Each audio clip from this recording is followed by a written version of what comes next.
Am I the asshole for reading during my lunch break, then getting a bit snarky with a colleague?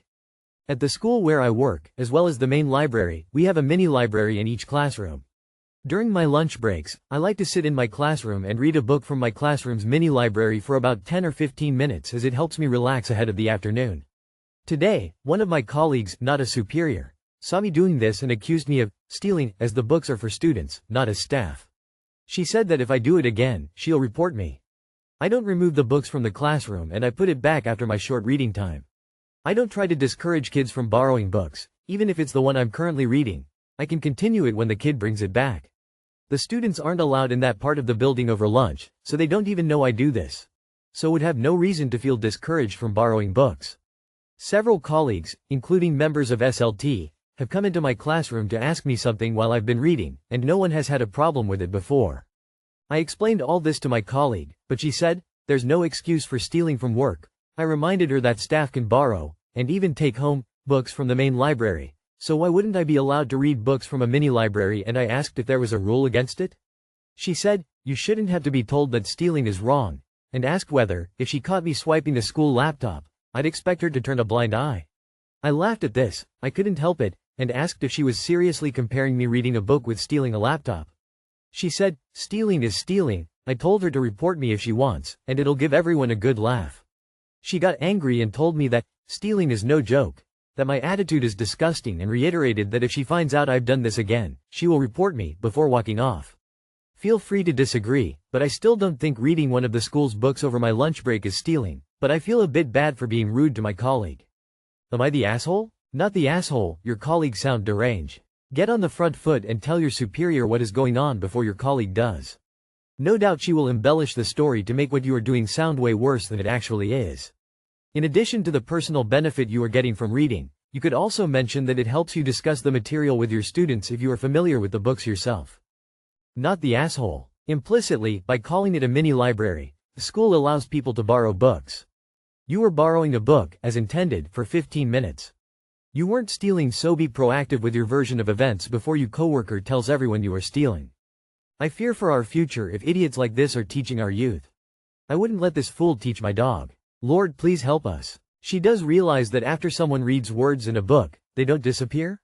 That they will still be there when someone else comes along to read them? They aren't a Mission Impossible note that will self-destruct. You're reading during your lunch break, so you're not even stealing time from your employer when you should be doing other work.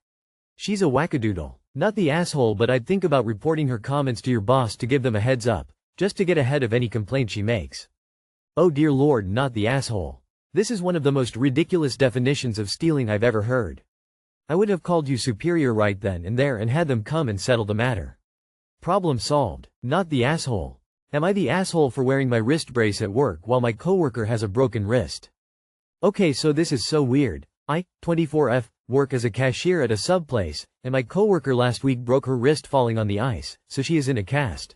When I was 14 I was diagnosed with tendinitis in both wrists. For the most part it doesn't flare up unless I'm doing a lot with my hands. Well, I've been doing a lot of embroidery recently and as such, have caused a flare-up. It's been bothering me for about 2 weeks and I wear my brace at home, and generally just sucked up the pain while at work, because with my coworker wearing a cast I felt weird about wearing my brace.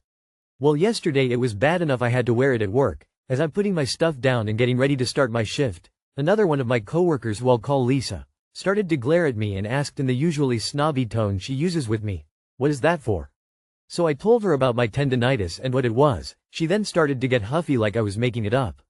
Mind you, the coworker who has the broken wrist didn't care, she didn't say anything. But the rest of my shift Lisa kept giving me dirty looks, which is not out of the norm. She doesn't like me, long story. Close to the end of my shift I had to use the bathroom, and being as it's hard to do so with a wrist brace, I took it off. After coming out and washing my hands I was putting the brace back on when Lisa made another offhanded comment about how I was lucky I could take mine off. I didn't do this to spite anyone. My wrist just hurts, but now I'm getting ready for another shift and trying to decide if I should just suck it up and go without my brace at work. What? Why on earth would you wearing a wrist brace affect anyone? What does someone else being in a cast have to do with your need for a brace? I'm so confused. Lisa needs to mind her own damned business, and you need to stop worrying about imaginary slights you may give to others. Not the asshole. If you need a brace, wear a brace. Please. You wearing or not wearing a brace will have zero impact on the level of pain or ability of someone else in a cast. Not the asshole. Have you filed an ADA disclosure with Human Resources that documents your disability and the need to occasionally wear a brace as a reasonable accommodation? If so, let HR know that Lisa keeps making comments about your documented disability and accommodation. Not the asshole. If she again tells you that you're lucky you can remove your brace, tell her she's lucky she doesn't need one at all. Hopefully that shuts her up. Info. Are you able to do all of your normal tasks at work? Not the asshole. Lisa can get over herself. Not the asshole. Lisa thinks the world revolves around her. Your wrist hurts, wear your brace. Don't take it off, prioritize your comfort because that will make you a better worker. Not the asshole. It's not like the coworker with a broken wrist cares. And customers won't either. Am I the asshole for not telling my sister-in-law that her adult daughter was with me? My 28-year-old niece, on my husband's side, was away at college and struggling one day, called me sad, crying, and desperate. Her mom and stepdad were in Europe traveling. She was lonely and depressed. I told her she was welcome to come visit for the weekend and she was so happy to do so. I bought her a plane ticket and we picked her up from the airport. She was under pressure from her parents and school and we just lent her a pressure-free environment, drank wine, and listened. We assessed that she was okay and there was no reason for concern. She didn't want to tell her mom she was at our house and asked us not to either. We agreed and said it's her story to tell, but we also won't lie if asked. She is also 28 going to college out of state, as are my own kids, and I go weeks at a time without hearing from them. Her mom didn't hear from her in a day or two, so she went on to call all of her friends to find out where she was, got wind she was at our house and went off on us. Scathing barrage of text messages, berating voice messages. Made us to be villains. I didn't want to deal with it, so I ended up ignoring her. Was I wrong for not calling her mom and secretly telling her mom she was at my house? Am I the asshole? Not the asshole. Your sister-in-law is being controlling and ridiculous. Her lashing out at you about her 28-year-old daughter visiting you should give you a glimpse of what your niece endures from her mother. Not the asshole. I think it's odd that her parents wouldn't be appreciative that she has people to turn to when she is having a tough time. She went to family. That's pretty amazing. Let him be mad all they want. And also let her know that she is welcome anytime. How great for her to have adults she can trust and wants to turn to in hard times. Well done, Auntie. How dare you not tell me my daughter was with you? Ma'am, your daughter is almost 30. Not the asshole. She's 28, not 8, not even 18. Not the asshole. Your niece is not just an adult, but she's almost 30. She doesn't need to tell her mom that she's doing anything, let alone visiting a family member. I can understand if this was a medical emergency, but it wasn't. Sister-in-law is acting way over the top. Unless there's some bad blood between you and the SIL, I don't see the issue. Not the asshole. You helped a niece who needed a break from the stresses of life. It's a bit weird that a 28-year-old would need her mother's permission to visit family for a couple of days. Am I the asshole for telling my friend to go to a food bank? I have a friend, let's call her Sally, who has been going through some tough times. Sally split from her boyfriend last year when she caught him cheating.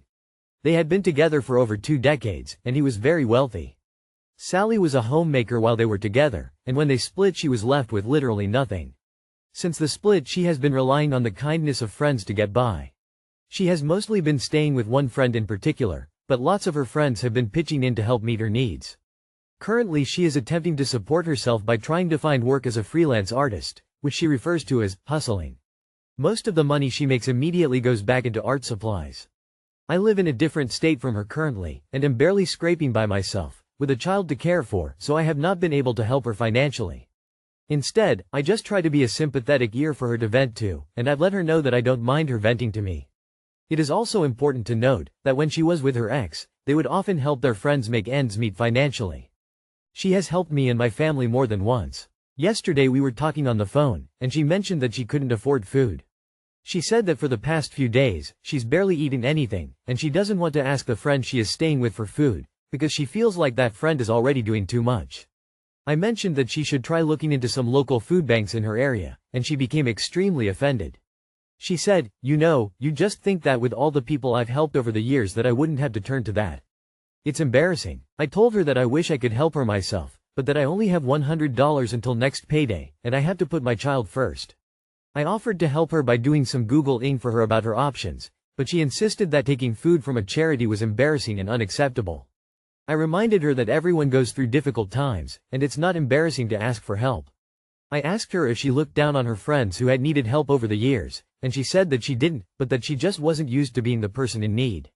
She then ended the call, saying she needed to get back to work. And I get the feeling that I offended her. So Reddit, am I the asshole? Not the asshole. Currently she is attempting to support herself by trying to find work as a freelance artist, which she refers to as hustling. Most of the money she makes immediately goes back into art supplies. But her real problem is that in her desperate position she needs the reliable income of a traditional job. 9 to 5 shit. Stamp a time card and collect a check. Not the asshole? Your friend was with her partner for almost 20 years? And she got nothing from him? Your friend needs a reality check. She needs a real job that pays a salary. Being a freelance artist is all good in theory, but clearly, it is not supporting her. I have a feeling the kindness of those helping Sally is going to wear thin soon. Not the asshole. It is embarrassing. In the UK it hits the news every now and again how full-time nurses still need to use food banks to support their family due to how shitty the pay is versus cost of living, and chatter in the community is about how shamed people feel that even with a job and overtime, they still need the support. So while it is valid for her to feel that way, reality does need to set in. Not the asshole. You gave her a reasonable and compassionate suggestion based on her situation. Food banks exist to help people in need, and there is no shame in using them, especially when someone is struggling to afford basic necessities. It's understandable that she's feeling prideful or frustrated about her circumstances, but that doesn't make you wrong for trying to offer a practical solution. It also sounds like you've been supportive in the ways that you can, even though you have your own struggles. You didn't shame her or dismiss her concerns. You simply suggested a resource that could help. If she chooses not to take it, that's her decision, but that doesn't make you an asshole for bringing it up. Trying to be a freelance artist is something you do as a sideline while you have a real job. You hustle as a freelance artist to try to build up an income that may be able to support you someday in the future, but you don't quit your real job until that happens. If she wants to eat, she needs to find a real job. This from someone who eventually made money as an independent artist. Get back to work? What work? She doesn't work. She has a self-funding hobby which she loves, and which she should absolutely do in her time off of actual work. You are not the asshole here. She has the choice between pride with hunger or embarrassment with food.